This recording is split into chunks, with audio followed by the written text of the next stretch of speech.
ठीक है, एक मिनट स्टार्ट कर रहे हैं। हाँ. So hello and welcome to Legal Anecdotes. Today in this video, we're going to explain the very important topic of our current scenario, which is the public examination prevention of unfair means Act 2024. So in this video, we're going to discuss the every aspect of this act, including the features, the merits, the demerits, the opinions of the expert, and our opinion as well. And we'll include the whole video, and we'll not take anything. And we'll dive into the every aspect of this act. So joining me today for this discussion, we have Saurabh Doshi, R.S. Agade, and Neha Patle with us. So hello, welcome guys to our channel. Hello. Hi. Hello. Yeah. तो हम लोग इस video start करते हैं कि हमारा ये बहुत इंपॉर्टेंट टॉपिक है क्योंकि topic is parliament of India recently pass the public examination prevention of unfair means act 2024 और ये इतना ये लाइमलाइट में आने की वजह इसकी थी क्योंकि अभी बहुत सारे जो एग्जामिनेशन होते हैं पब्लिक एग्जामिनेशन फॉर एग्जाम्पल बहुत तरीके के होते हैं सेंट्रल एग्जामिनेशन होते हैं स्टेट एग्जामिनेशन होते हैं तो उसमें बहुत सारी इरेगुलरिटी और मैल प्रैक्टिसेस की शुरुआत हुई और बहुत ज्यादा इरेगुलरिटीज आ गई है। फॉर एग्जाम्पल पेपर लीक हो रहे हैं और भी बहुत जैसे कि रिक्रूटमेंट प्रोसेस में अप्लाई करके जो है प्रोसेस को टैंकर किया जा रहा है। तो उस तरह की चीजों देखने को मिल रही है उससे बहुत प्रॉब्लम क्रिएट हो रहे हैं और बेसिकली हमारी सेंट्रल गवर्नमेंट ने इसे पास करा है ताकि तो हम लोग पहले जानते हैं कि ये टॉपिक इतना न्यूज में आया क्यों कि गवर्नमेंट को ऐसी क्या नीड पड़ गई कि इतने इमीडिएट इफेक्ट से इस एक्ट को पास किया जाए। तो we have R S academy business तो आर्य का आप प्लीज पे बता सकते हो कि ये नीड्स है एक्चुअली क्या जो हमें इतना न्यूज में हमने सुना अभी इस कारण से ये एक्ट की जरूरत हमें पड़ गई। Can you please share with us what are the needs है? Yes, Sayan. So basically, starting with the basic intro, NEET होता क्या है? NEET is basically a entrance test, that is National Eligibility cum Entrance Test, which was first held in the year 2016 and is conducted for the undergraduate admission exam for all medical, dental and Ayush courses. ये scam का start हुआ था जब when Patna police arrested 13 people for leaking the exam papers who allegedly took rupees 30 to 50 lakhs from many candidates. So now moving on कि NEET scam का basic problem start हुआ कैसे।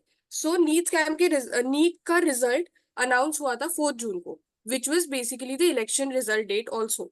तो it was knowingly announced on 4 June ताकि जो media का tension है वो कंप्लीटली इलेक्शन रिजल्ट्स पे रहे और नीट का जो रिजल्ट स्कैम हो रहा है वो इग्नोर हो जाए। सो इसमें भी हमारे पास दो प्रॉब्लम्स थे। पहला प्रॉब्लम था कि 67 स्टूडेंट्स को फुल मार्क्स मिले, that is 720 out of 720। And अगर हम लास्ट कुछ सालों के रिजल्ट्स को एनालाइज करें तो 2019 में जो टॉप स्कोर था वो 701 था जो सिर्फ एक ही बच्चे को मिला था। 2020 में इट वाज 2 स्टूडेंट्स, 2021 में 3, 2022 में इट वाज 4 स्टूडेंट्स एंड 2023 में 2 students who got full marks. So अचानक से 2024 में 67 स्टूडेंट्स को फुल मार्क्स कैसे आ सकते हैं? ये था सबसे पहला क्वेश्चन। सेकेंड प्रॉब्लम था कि दो कैंडिडेट्स को 719 और 718 मार्क्स मिले। तो अगर इसको हम प्रॉपर्ली एनालाइज करने जाए तो टोटल जो मैक्सिमम पॉसिबल स्कोर है नीट एग्जाम में वो होता है 720, जब जिसमें टोटल क्वेश्चंस होते हैं 180 और हर एक राइट आंसर के लिए बच्चे को 4 मार्क्स मिलते हैं और हर एक रॉन्ग आंसर के लिए -1 मिलता है। So even if we assume कि one question was unattempted by either of the candidate, which means 4 marks less, which makes the total score 716. And if one question is wrong, so it makes 715. So 718 और 19 score आने के कोई chances possible थे ही नहीं। अभी इस चीज पे एनटीए का एक्सप्लेनेशन ये था, NTA which means national testing agency, जो नीट को नीट एग्जाम को रेगुलेट करती है। तो लॉस ऑफ टाइम की वजह से बच्चों को एनटीए ने ग्रेस मार्क्स एनटीए की तरफ से बच्चों को ग्रेस मार्क्स दिए गए, जिसमें उन्होंने एक्सप्लेन किया कि उन्होंने सुप्रीम कोर्ट के रूलिंग्स के हिसाब से नॉर्मलाइजेशन फॉर्मूला यूज किया, जिसमें सुप्रीम कोर्ट ने क्लियरली बताया है कि मेडिकल एग्जामिनेशंस को छोड़ के बाकी सारी एग्जामिनेशन में ये नॉर्मलाइजेशन फॉर्मूला यूज हो सकता है एक्सक्लूडिंग द मेडिकल एग्जामिनेशन। तो एनटीए का ये एक्सप्लेनेशन इनवैलिड होता है। So this is the very reason कि क्यों नीट स्कैम को अब तक का लार्जेस्ट स्केल स्कैम बोला जा रहा राइट। जैसे कि हम जानते हैं कि जैसे जब से नीट स्कैम हुआ है, बहुत हैवी प्रोटेस्ट देखने को मिला कंट्री में। स्टूडेंट्स ने बहुत प्रोटेस्ट करा, बहुत सारे कोचिंग इंस्टीट्यूशंस ने पीआईएल लॉन्च करे सुप्रीम कोर्ट में इसके अगेंस्ट में, और उनकी बहुत जरूरी भी होगी। जैसे नीट जैसे एग्जामिनेशन जो होते हैं वो हमारे देश में डॉक्टर्स को रिक्रूट करते हैं, और जैसे हम जानते हैं हमारे कंट्री में डॉक्टर्स की हमेशा ही नीड इतनी ज्यादा रहती है, this is very high level examination, और बहुत जरूरत है इसको रेगुलेट करने की। तो इस कारण से ये इतना न्यूज में रहा था, तो हमने एक सारी भी जानी नीट स्कैम के बारे में। तो now let's move on to the next topic which is the historical background regarding the examination malpractice examination। तो हम जानते हैं कि बहुत टाइम से होता जा रहा है, लेकिन we have very big scam which was the Vyapam scam of Madhya Pradesh. So we have Neha with us। Neha, can you please share what was the Vyapam scam? बहुत ही बड़ा ये वाइड स्प्रेड स्कैम था, और बहुत ही ज्यादा इसका इम्पैक्ट पड़ा था गवर्नमेंट सिस्टम पे। तो आप बता सकते हो क्या था ये स्कैम? Yes sir. वैसे तो इंडिया में पेपर लीक एक रिकरिंग इशू है बहुत डिकेड्स में, लेकिन हम लोग बस 5 इयर्स का लास्ट 5 इयर्स का डेटा लेते हैं, जिसमें 48 इंस्टेंसेस हुए थे 16 स्टेट्स में, जिसमें लीक्स, डिले और कैंसिलेशन ऑफ एग्जामिनेशन ने 1.51 करोड़ एप्लीकेंट्स के लाइफ को इम्पैक्ट किया। व्यापम के स्कैम की बात करें तो जिसने एमपी और पूरे देश को हिला दिया था, जो 2013 में लाइट में आया था। ये इस स्कैम में क्या हुआ था कि जो रिक्रूटमेंट टेस्ट थी जो कंडक्ट की जाती थी Madhya Pradesh professional examination board Vyapam ने थाउजेंड ऑफ कैंडिडेट्स को अफेक्ट किया था। कैसे? फ्रॉम 2008 टू 2013 का हम लोग ले तो एग्जाम जो होती थी गवर्नमेंट जॉब्स के लिए, मेडिकल सीट्स के लिए, वो मैनिपुलेट हुई थी, जिसमें पॉलिटिशियन, ब्यूरोक्रेट्स, मिडलमैन और इवन स्टूडेंट्स भी अरेस्ट हुए थे। Over 2000 people were arrested, including the high-profile figure like Lakshmikant Sharma, जो फॉर्मर एजुकेशन मिनिस्टर थे मध्य प्रदेश के। इससे हमको ये जो स्कैम है, जो इतना बड़ा स्कैम था जिसमें स्टूडेंट्स सुसाइड करे और बहुत सारे लोगों के बारे में पता चला, तो इसमें हमको जानने को मिलता है कि हमारे पास में एक करेक्ट और एक डेफिनाइट लॉ नहीं था। इसमें बहुत सारे लीगल लूप होल्स थे, फेलियर्स थे, और जिसमें सबसे ज्यादा फायदा पॉलिटिशियंस का और ऐसे कुछ चुनिंदे लोगों का फायदा हो रहा था, जिसको बस पैसे चाहिए थे। तो जहाँ पे करप्शन बहुत ज्यादा मजबूत था। तो अगर हम लोग बात करें स्कैम्स क्यों होते हैं और इतना क्यों प्रॉब्लम हुआ है, तो वो करप्शन ही है। Let's move further. हम ऐसा कह सकते हैं कि एक प्रॉपर लॉ ना होने के कारण ये स्कैम ज्यादा बढ़ जाते हैं। अगर कोई प्रॉपर लॉ रहेगा हमारे पास तो ये स्कैम को टैकल करना इजी हो जाएगा, हम ऐसा बोल सकते हैं। टू बी ऑनेस्ट, इंडिया की स्टेट को देख के लॉ होना जरूरी था। जब लॉ आया तो बहुत सारी चीजें हुई, पहले वो इनैक्ट नहीं हुआ था, राइट? तो अभी वो जाके इनैक्ट हुआ आफ्टर नीट स्कैम, तो लॉ का होना जरूरी था। अब लेट्स सी कि लॉ के होते हुए भी हमारे इंडिया में अगर स्कैम्स हो रहे हैं, तो फिर तो मुझे लगता है कि कुछ और भी रीजंस हो सकते हैं। Right. So let's move forward to the next topic, which is the features regarding the Public Examination Prevention of Unfair Means Act। तो इसके प्रॉपर हमारे पास जो मेन फीचर्स आते हैं एक्ट के आते हैं। तो we have Saurabh with us। Saurabh, can you please share about what are the main features of this act? So main features जो है, मतलब अभी जैसे कि बेसिकली जो एक्ट है वो प्रिवेंट कर रहा है अनफेयर यूज ऑफ एग्जामिनेशन और प्रैक्टिसेस। ओके, सो उसके लिए ही बहुत सारे फीचर्स हैं। जैसे कि मैंने इस फीचर्स को ब्रॉड तो 3-4 ब्रॉड पार्ट्स में बांटा हुआ है। जैसे कि फीचर्स क्या क्या प्रिवेंट करेगा। Basically firstly the leakage of the question paper और द आंसर कीज। जो लीकेज होती है क्वेश्चन पेपर्स की और आंसर कीज की, उसे प्रिवेंट करेगा। तो बेसिकली एक्ट ये करेगा, इसका फीचर ये भी है। दूसरा फीचर है कि unauthorise use of examination materials, जैसे कि हम यूज करते हैं फोन्स एंड इलेक्ट्रॉनिक मीन्स जो यूज करते हैं चीटिंग करने के लिए, वो सब चीज़ों को प्रिवेंट करेगा। उसके tampering of the answer sheet and computer system, जो भी टेम्परिंग होता है आंसर शीट्स का और कंप्यूटर सिस्टम में, अगर कोई पेपर ऑनलाइन हो रहा है तो उस पर जो चीज़ें हो रही हैं, हैकिंग या फिर कोई चीज़ किसी चीज़ तरीके से वो चीटिंग वहाँ पर कराई जा रही है, तो वो ये सब भी प्रिवेंट करेगा। उसके बाद ये एक्ट मतलब ये सारी चीजें तो प्रिवेंट करेगा। उसके बाद इनके साथ साथ जो चीजें कमिट कर रहा है, जो इंसान कमिट कर रहा है, उसको ही पनिशमेंट भी प्रोवाइड कराएगा। या फिर पनिशमेंट देगा। जैसे कि इसकी पनिशमेंट जो इम्प्रिजनमेंट होगा 3 to 10 years तक होगा, मतलब इसके बीच तक होगा। एंड जो फाइन होगा वो अप टू 1 crore तक जा सकता है।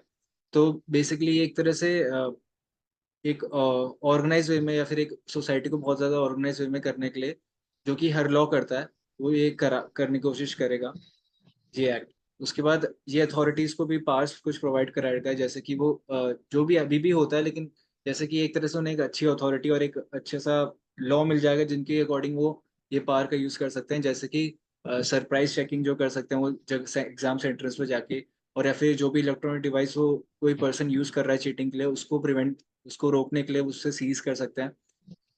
उसके बाद ये जो एक्ट है पूरा एक कॉम्प्रिहेंसिव डेफिनेशन प्रोवाइड कराता है सारी चीज़ों की, जो कि पहले नहीं थी, जो कि जो कि पहले किसी एक्ट में मेंशन नहीं थी।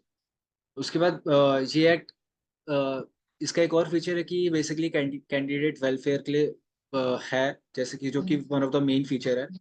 ये मतलब कैंडिडेट जो चीटिंग की वजह से जो इनका विक्टिम होते हैं, जैसे कि नीट स्कैम में अभी हुआ, तो वो वो विक्टिम जो होंगे उनको प्रोटेक्ट करेगा बेसिक उनके लिए, वेलफेयर के लिए।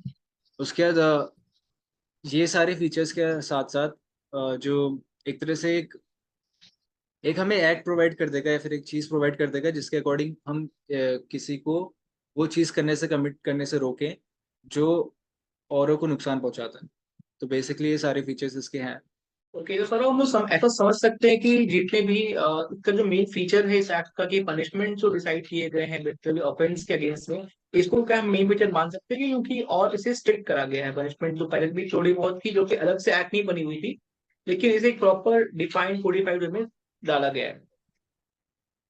हाँ, वी कैन से दैट कि इसे बहुत ज़्यादा डिफाइन करके और अच्छे से, मतलब एक तरह से पूरा जो अनऑर्गेनाइज था उसे ऑर्गेनाइज कर दिया, ये सब कह सकते हैं। और जो विक्टिम्स होते हैं बेसिकली, जो इसके अनफेयर मींस के, जो एग्जामिनेशन के अनफेयर मींस की वजह से जो इफेक्ट होते हैं उनके लिए बहुत ज़्यादा एक तरह से मेडिसिन की तरह काम। प्लस उसके बाद ये बहुत सारी चीज़ें जो सोसाइटी में हो रही हैं उन्हें ख़त्म करेगा, तो जो कि बहुत ज़्यादा इंपॉर्टेंट है, इसलिए फीचर्स इसके बहुत ज़्यादा important. So let's moving on to the next topic, which is the merits and demerits of the current and जो ये एक्ट पास हुआ इसमें कुछ मेरिट्स भी हैं और बहुत सारे डिमेरिट्स भी हैं।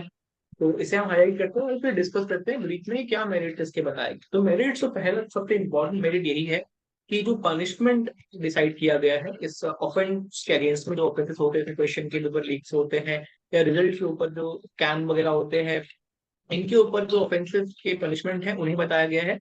तो कि ये क्या होता है पब्लिक एग्जामिनेशन में जो अनफेयर मीन्स, जो कि हमने डिस्कस करा अनफेयर मीन्स का क्या हो सकता है, क्वेश्चन लीकिंग और रिजल्ट में क्या, उन सबको रोकने का एम करा गया और इसीलिए उनमें पनिशमेंट्स भी डाले गए हैं। दूसरी बात क्या होती है कि इसमें जो ट्रांसपेरेंसी बनाई जाएगी एग्जामिनेशन सिस्टम में, क्योंकि अभी क्या होता है कि ट्रांसपेरेंसी उतनी है नहीं। आपको आरटीआई की फाइल करना पड़ता है, उसको बहुत लंबा प्रोसेस होता है, कोई बहुत चीजों को बार किया। लेकिन आप पब्लिक एग्जामिनेशन में एग्जामिनेशन से लेके रिजल्ट तक की जो प्रोसेस है उसको ट्रांसपेरेंट और बनाने को ट्राई किया जा रहा है, कि जितना भी ये हो सके कि लोग हर चीज देख पाए कि कैसे एग्जामिनेशन ली जा रही है, कैसे रिजल्ट बनाया जा रहा है, कहाँ पे अगर क्वेश्चन पेपर लीकिंग की बात है तो इसको रोका जा ही रहा है। लेकिन एक एक जो भरोसा है स्टूडेंट्स का और पेरेंट्स का और जो स्टेक होल्डर्स है उनका, जो एक ट्रस्ट बिल्ड होगा बेटर, जो एग्जामिनेशन अथॉरिटीज होती हैं जैसे एमटीए है, यूपीएससी है, तो ऐसी ऐसी अथॉरिटीज के ऊपर जो ट्रस्ट बिल्डिंग और बढ़ेगी क्योंकि ट्रांसपेरेंसी बढ़ गई है। दूसरी चीज, एक और बहुत इंपॉर्टेंट चीज एक्ट में डाली गई है जो कि इसमें एक हाई मेरिट को इसको डिफाइन करता है, which is the national technical committee, NTC बनाई गई है। इस अथॉरिटी बनाई गई है सुप्रीम कोर्ट ने, और इस एक्ट ने भी डिफाइन किया है इस कमिटी को लेके, जो कि इस तरह के ऑफेंसेस को, अनफेयर मीन जो प्रैक्टिस होते हैं पब्लिक एग्जामिनेशन में, इनको इन्वेस्टिगेट करेगी और इसकी रिव्यू करेगी कि इसमें पनिशमेंट कितनी होनी चाहिए, क्या होनी चाहिए, और एक प्रॉपर एक कमिटी डिसाइड की गई है जो कि अपने रिकमेंडेशन जो है वो मिनिस्ट्री को देगी। और ये क्या होगा कि और एक कंप्यूटराइज एग्जामिनेशन प्रोसेस से भी रिकमेंडेशन देगी, क्योंकि अभी क्या होता है कि सारे एग्जामिनेशन कंप्यूटराइज सिस्टम पे नहीं हुए हैं, कुछ एग्जामिनेशन अभी भी डाले गए हैं कंप्यूटराइज सिस्टम की वजह से। विरोध भी बहुत हो रहा है क्योंकि कंप्यूटराइज सिस्टम में एग्जाम जितने होते हैं उनको हैक करके क्वेश्चन लीक करने के केसेस भी बहुत बढ़ते आ रहे हैं, बहुत सारे केसेस देखने को मिले हैं। तो इसको रोकने के लिए जो हमारे पास नेशनल टेक्निकल कमेटी बनाई गई है इस एक्ट के थ्रू, वो इसको एग्जामिन करेगी और इसके बेटर वे में इसको करने के रिकमेंडेशन भी सरकार को देगी।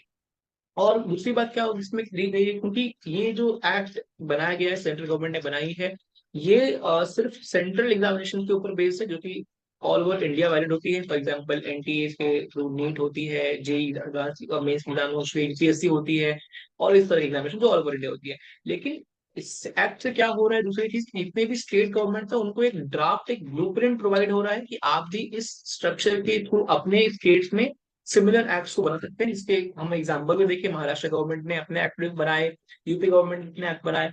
तो ये एक बहुत अच्छा इसका प्लस पॉइंट है कि सारे स्टेट्स में भी, कि जितने हमने डेटा अगर हम फोकस करें तो हम ये पाएंगे कि जितने अनफेयर प्रैक्टिसेस जो होते हैं वो सेंट्रल एग्जामिनेशन से ज्यादा स्टेट लेवल एग्जामिनेशन होते हैं। स्टेट पीएससी हो गए, पुलिस सर्विस एग्जामिनेशन हो जाती है, और बहुत सारी एग्जामिनेशन, बैंकिंग, पीओ, रेलवे, इन सब एग्जामिनेशन जो स्टेट लेवल कंडक्ट होती है, इसमें बहुत सारे अनफेयर मीन्स प्रैक्टिसेस देखने को मिले हैं हम लोगों को। तो ये क्या है कि इस चीज को बहुत रुकना जरूरी था, इसीलिए स्टेट गवर्नमेंट को एक ब्लूप्रिंट, एक ड्राफ्ट मिलकर रेडी हो रहा है। तो ये कुछ मेरिट्स हैं इस एक्ट के। अगर हम डिमेरिट्स की बात करें तो कुछ इनके डिमेरिट्स भी हैं। फॉर एग्जाम्पल कि अब क्या है कि ये कोई जैसे कि हमने देखा कि स्टेट गवर्नमेंट को बनाने का और परमिशन दिया गया है, लेकिन ये उनके डिस्क्रिप्शन के ऊपर है। अगर स्टेट गवर्नमेंट चाहे तो ये एक्ट ऐसा बना सकती है या नहीं बना सकती है। तो हमने कई बार देखा है कि पॉलिटिकल डिफरेंसेस पाए जाते हैं। अगर सेंटर में किसी पार्टी की सरकार है और स्टेट में उस पार्टी के अगेंस्ट में सरकार है, उस पार्टी की सरकार नहीं है, कई बार ऐसा होता है पॉलिटिकल डिफरेंसेस के कारण वो चीज इम्प्लीमेंट नहीं हो पाती स्टेट्स में। तो ये एक मेजर डिमेरिट इसकी रहेगी। दूसरे जो डिमेरिट है इसका, जो कि एनटीसी बनाई गई है, national technical committee on public examination, इसमें कितने कंपोजिशन कैसे होने वाली है, कितने मेंबर्स में होने वाले हैं, और उनकी क्वालिफिकेशन क्या होगी, उसको डिसाइड करके उसको प्रॉपर नहीं बताया गया है। तो वो एक इसका एक बहुत बड़ा डिमेरिट ये भी आता है। और दूसरी चीज है कि विसल ब्लोअर्स जो होते हैं, जो कि इन स्कैम्स को और इन क्वेश्चन लीकिंग के केसेस को एक्सपोज करते हैं, जो कि फॉर एग्जांपल कोई भी हो सकते हैं विसल ब्लोअर्स, एक नॉर्मल सा प्यून से लेके बड़े बड़े ऑफिसर्स भी इसके विसल ब्लोअर्स होते हैं, उनके प्रोटेक्शन को लेके कुछ प्रोविजंस नहीं दिए गए। जैसे कोई अगर कोई स्कैम को उजागर करता है, चाहे वो कोई मीडिया पर्सनल हो या फिर कोई एक एम्प्लॉय हो किसी भी इंस्टीट्यूट का, तो उसके जो उसके बचाव के लिए, उसके प्रोटेक्शन के लिए जो प्रोविजन होनी चाहिए, वो उसको प्रॉपर डिफाइन नहीं किया गया है। तो ये एक इम्पोर्टेंट इसका लैकिंग हो सकती है, एक चैलेंज है इस एक्ट में, कि इसको जब तक ठीक नहीं किया जाएगा, शायद इसको इस एक्ट को इम्प्लीमेंटेशन उसको इतनी ही मुश्किल होगी और इतना अच्छा शायद वर्क ना भी करे। तो ये कुछ डिमेरिट्स हैं इस एक्ट के। तो हमने मेरिट्स और डिमेरिट्स दोनों को फोकस कर लिया। So now let's move on the reactions of the leaders and the experts upon this act. So Neha, can you please tell me what are the reactions regarding this act?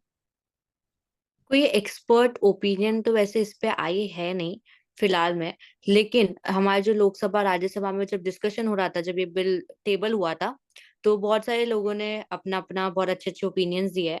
जैसे कि राज्यसभा में हमारे पास में farmer जो Rajya Sabha member रहे हैं, sir अबीर रंजन बिस्वास sir, जिनका ये मानना है कि हमको पूरे इकोसिस्टम को ही चेंज करने की बहुत ज्यादा जरूरत है, as it is affecting the future of the future students, right, the honest students.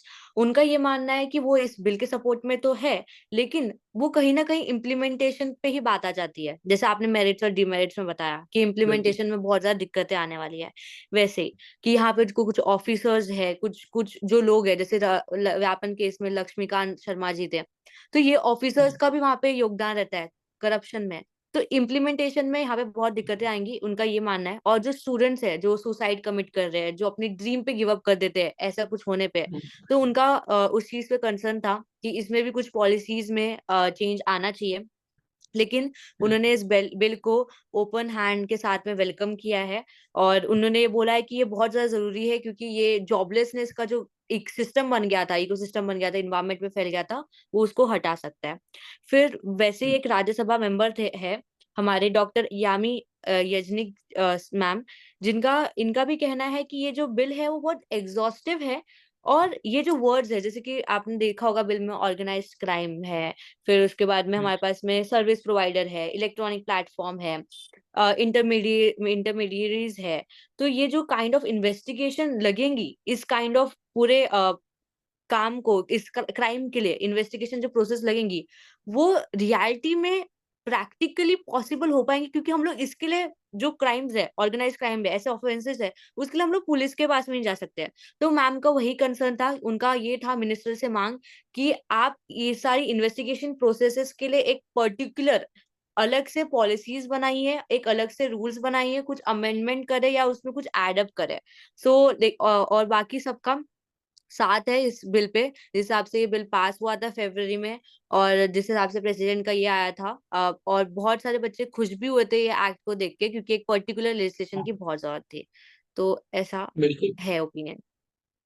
Okay, so not like moving on the opinions और पैनल मेंबर्स, तो हम लोग स्टार्ट करें एक एक करके। आप लोग अपने ओपिनियंस की, आपका टेक क्या है इस एक्ट के ऊपर? क्या ये सही था इसे पास करना, या फिर इसमें कुछ चेंजेस होने चाहिए थे, या फिर ये बिल्कुल ही गलत एक्ट है? कि पर्सनल ओपिनियंस क्या है? तो स्टार्ट विद आर्या।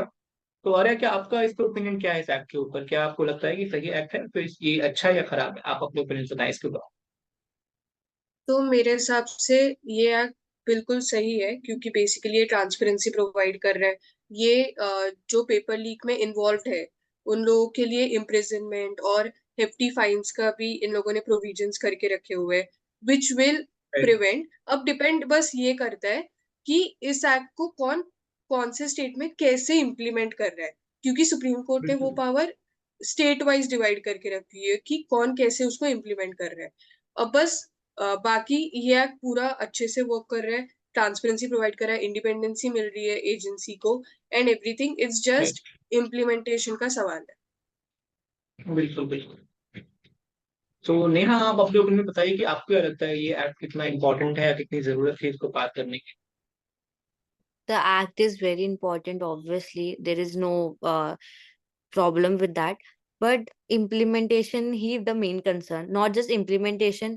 हमने बहुत सारे देखा है जो laws है, एंटी चीटिंग के लिए भी laws कभी कभी आए थे, कुछ rules आए थे, बट वो बस पेपर तक लिमिटेड रहता है। उसका होना, वो बहुत ज्यादा पता नहीं क्यों माना नहीं जाता कि वो होगा नहीं होगा। वो तो हम पे डिपेंड करेगा कि हम उसको किस हिसाब से काम कर रहे हैं। अगर यहाँ पे हमारे जो एनटीए है, जेडब्ल्यू के लिए जो पब्लिक, और जेडब्ल्यू के लिए एनटीए है और पब्लिक सर्विसेज है और कमीशन जो बनाई गई है जो सारे एग्जामिनेशन को होल्ड करती है, वो अब उन पे डिपेंड करता है कि वो इस स्कैम्स को रोक पाती है कि नहीं रोक पाती है, क्योंकि मेन तो वही है, वही पूरी चीजें हैंडल करती है। उनका मेन मेरे को लगता है कि यहाँ पे रोल होना चाहिए from the first to the start, कि कैसे एग्जामिनेशन हो रही है। पेपर लीक कैसे होगा अगर जब तक आप कुछ थोड़ा सा इधर उधर नहीं करते हैं। तो मेरे को लगता है कि बिल्कुल जो हमारी जो एजेंसीज है उनको ज्यादा वर्क करना चाहिए एज कम्पेयर टू बाकी सब लोग। बिल्कुल सर। तो सौरभ, सौरभ आप आप। आपके ओपिनियंस क्या है इसके ऊपर? वही इम्प्लीमेंट तो होना चाहिए, मतलब वैसे तो देखा जाए इम्प्लीमेंट होना चाहिए, लेकिन अच्छे से होना चाहिए, वो ज़्यादा इंपॉर्टेंट है। और कितना इफेक्टिव हो रहा है वो ज़्यादा इंपॉर्टेंट है। तो एक्ट तो बहुत ज़्यादा ज़रूरी है, क्योंकि जैसे जैसे जो एजुकेशन सिस्टम है या फिर जो एजुकेशन सेक्टर है हमारा, वो एक बहुत ज़्यादा पावर बियर करता है यूथ के लिए।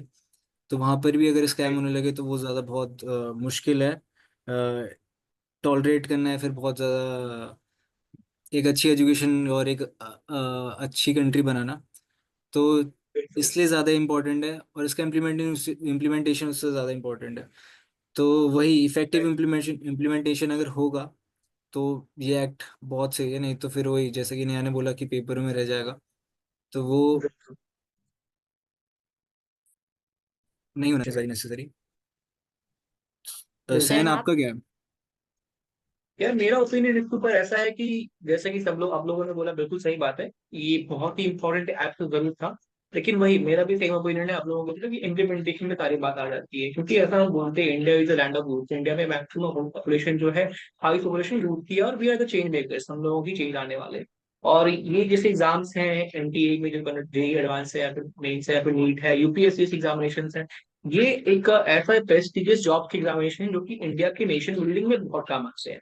Beat engineer, be it doctor, be it civil servants. तो अगर इन लोगों में फिर अगर ऐसी चीजें होने लगी कि ये लोग भी उस चीजों को ध्यान में रख के काम नहीं करेंगे, अगर जो अथॉरिटी जो एग्जाम कंडक्ट कराती है, और इनके अगर इसमें मैल प्रैक्टिस होने लगी, पेपर लीक्स होने लगे, तो ये एक बेसिक जो हमारा स्ट्रक्चर है इंडियन नेशन बिल्डिंग का, उसको अफेक्ट करेगा।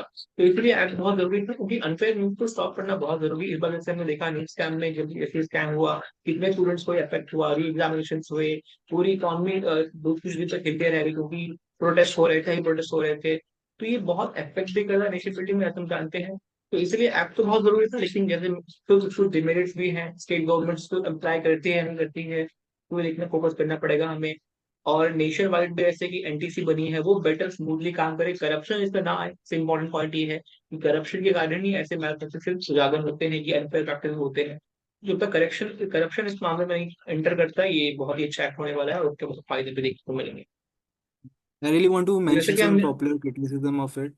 जैसे कि एक बहुत ज़्यादा राइट पॉपुलर क्रिटिसिज्म ये आ रहा है कि अगर पेपर कैंसिल होता है जो कि हम्म अनफेयर प्रैक्टिस के से हुआ है, तो उसके वजह से फिर जो रीशेड्यूल है उस पेपर का कैसे होगा, क्या क्या होना चाहिए। तो उसके लिए रिकमेंडेशन भी आई कि 6 मंथ के अंदर हो जाना चाहिए वाला रिकमेंडेशन। प्लस बिल्कुल उसके बाद ट्रेनिंग सेशन जो होना चाहिए वो अभी तक अच्छे से एक अच्छे वे में बताया नहीं गया कि ट्रेनिंग सेशन होगा कैसे। तो वो ज़्यादा इम्पोर्टेंट है कि बिल्कुल। उसको ज़्यादा फोकस करा जाए एक अच्छे इफेक्टिव इम्प्लीमेंटेशन के लिए। तो और भी राइट। बहुत सारे क्रिटिसिजम्स हैं, जैसे एआई का अगर हम अच्छे से यूज़ करें, जैसे कि डिफरेंट हम्म डिफरेंट आर्टिफिशियल इंटेलिजेंस का अच्छे से यूज़ करें, तो उसे हम पकड़ सकते हैं कि कहाँ पर होने वाला है। जैसे कि ये बिल्कुल। पर्टिकुलर सिर्फ ऑफलाइन पेपर्स के लिए नहीं, ऑनलाइन पेपर्स में भी होते ही हैं स्कैम। तो उसके हम्म लिए भी ज़्यादा बिल्कुल। इम्पोर्टेंट हो जाता है। तो राइट। वही। और दूसरी बात, एक पॉइंट हम मैं अभी देखना चाहूंगा, क्योंकि इंडिया में अनएम्प्लॉयमेंट की इतनी प्रॉब्लम हमेशा देखने को मिलती है, हमें हमेशा एम्प्लॉयमेंट की जरूरत होती है, और ये ऐसे पोजीशन एग्जामिनेशन हैं, be it UPSC, be it NEET, be it IIT examination, की एम्प्लॉयमेंट अपॉर्चुनिटी को, अनएम्प्लॉयमेंट को बेसिकली पूरी तरह से खत्म कर सकता है ये जो एग्जामिनेशन, और इसमें भी अगर मैथ प्रैक्टिस होने लगी, तो ये बहुत ही ज्यादा डेंजरस या हो जाएगा हमारे यूथ के लिए, हमारी कंट्री के लिए। तो इसमें हाँ चेंज लाना बहुत जरूरी था। और एक और क्रिटिसिज्म इसका देखा जाता है कि मोरल और एथिकल ग्राउंड्स पे जो चीज अनफेयर प्रैक्टिस को रोकने की होनी चाहिए कोशिशें, वो उतनी हो नहीं रही। जितना भी आप एक्ट बना ले, या फिर सेम। जितने पनिशमेंट आप लगा ले, जब तक इंसान के जी। मोरालिटी में इफेक्ट नहीं करेगा, क्योंकि ये कितनी जरूरी है ये चीज होना, तब तक इसे रोकना बहुत ही मुश्किल हो जाएगा। तो ये मेरा ओपिनियन है इसके ऊपर। तो हाँ, आप जो उससे एग्री करते हो तो प्लीज इट्स ग्रास्प करो। Directly affect the society. Basically education जो होता है एक नॉट जस्ट सोसाइटी, जो बच्चों एग्जाम दे के आते हैं और उनको पता चलता है कि एग्जाम में इतना एंटी चीटिंग हुई है, उनका मोराल जो राइट। इतने बुरी तरह से डाउन होता है, वो हाँ सबसे जी। ज्यादा है। फ्यूचर ही खराब हो जाता है बच्चों का, और साथ में पेरेंट्स उनके साथ में और आ दे आर जाते हैं ऑल्सो अ अभी। पार्ट ऑफ सोसाइटी, तो it's directly affect the society I guess. बिल्कुल बिल्कुल। नो डाउट, वही यस। चीज। ओके, और तो सौरभ जोशी अपार्ट जी, फ्रॉम आप दिस बता तो दीजिए, आप एजुकेशन, सॉल्यूशन क्या होना चाहिए? बस ये लॉ, उसके साथ में सोल्यूशन आपका क्या हमारे होगा? सामने है। सोल्यूशन हमारे सामने, बस उसका एक अच्छा इफेक्टिव इम्प्लीमेंटेशन होना चाहिए, तो वही ज़्यादा इंपॉर्टेंट है। तो इफेक्टिव इम्प्लीमेंटेशन के बहुत सारे तरीके हैं, वो हम अगर थोड़ा सोचें इसके बारे में तो हो सकता है कि वही जैसे हम्म। मैंने पहले मेंशन करा, एक ट्रेनिंग सेशन या फिर अच्छा ट्रेनिंग सेशन लोगों मतलब टीचर्स को, या फिर जो भी बिल्कुल इन्वेजिलेटर है उस जगह के, तो वही। तो वो ज़्यादा इंपॉर्टेंट है ज़्यादा।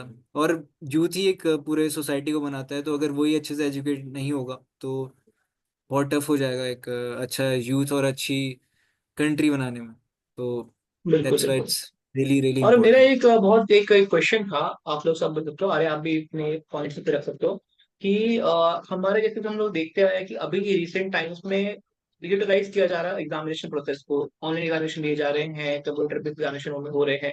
तो आप लोगों के अकॉर्डिंग क्या सही तरीका होना चाहिए एग्जामिनेशन करने का? जो भी ऐसे स्पेशली जो हाई लेवल एग्जामिनेशन होते हैं, यूपीएससी, आईआईटी, नीट वगैरह, इनमें एक तरीका कौन सा बेटर होना चाहिए? या तो ये मैनुअली लिया जाए, या फिर कंप्यूटराइज्ड वे में लिया जाए। मतलब कंप्यूटराइज्ड वे में आप देख सकते हैं बहुत प्रॉब्लम्स भी आ रहे हैं, हैकिंग हो जाती है, क्वेश्चन लीक हो जाते हैं, लेकिन मैनुअली की बहुत दिक्कतें आ रही हैं। तो क्या बेटर सोल्यूशन रहेगा एग्जाम कंडक्ट कराने की, ये अनफेयर मीन्स उसमें ना हो? आप लोग बता सकते हैं कि करके अपना ओपिनियन इसके ऊपर।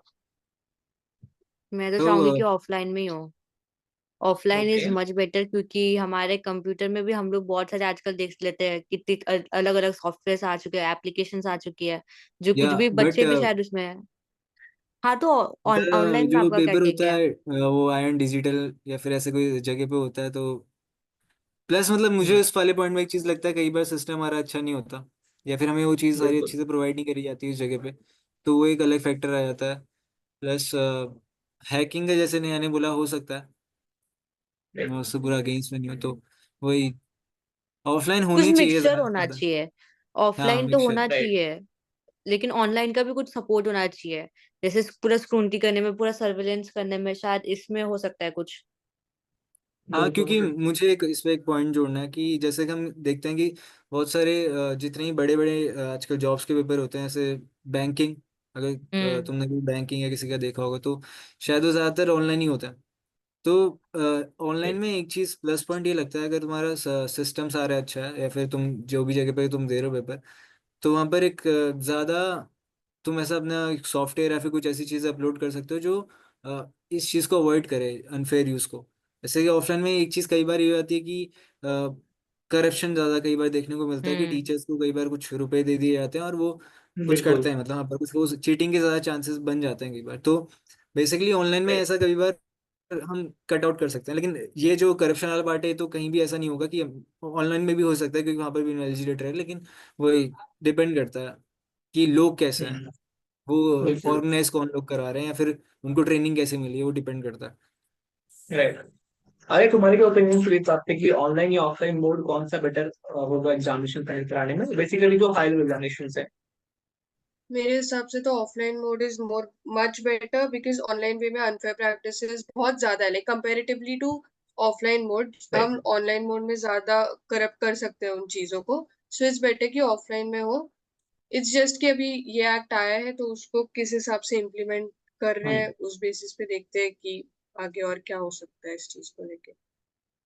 नहीं, राइट राइट। जैसे कि ज़रूरी नहीं है कि ऑफलाइन चीज़ें हों, क्योंकि कई बार ऑफलाइन में चीज़ें ऐसी होती हैं, पेपर्स या फिर हम ज़्यादा अगर सस्टेनेबल पेपर ऑर्गेनाइज करें तो ज़्यादा ऑर्गेनाइज में बेटर है।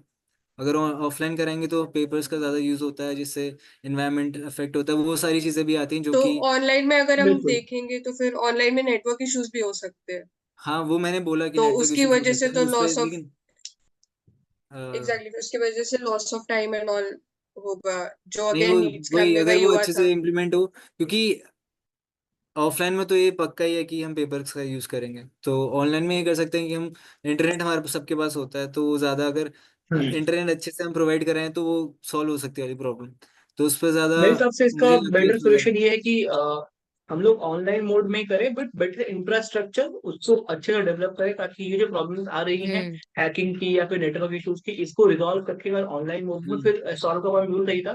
सस्टेनेबल डेवलपमेंट के लिए भी जरूरी है कि हम लोग पेपर्स का वेस्टेज थोड़ा कम करें। तो क्योंकि अभी अभी हमारे पास चैलेंज बहुत ज्यादा है ऑनलाइन मोड में, फिर प्रॉब्लम रहती है नेटवर्क की, हैकिंग की।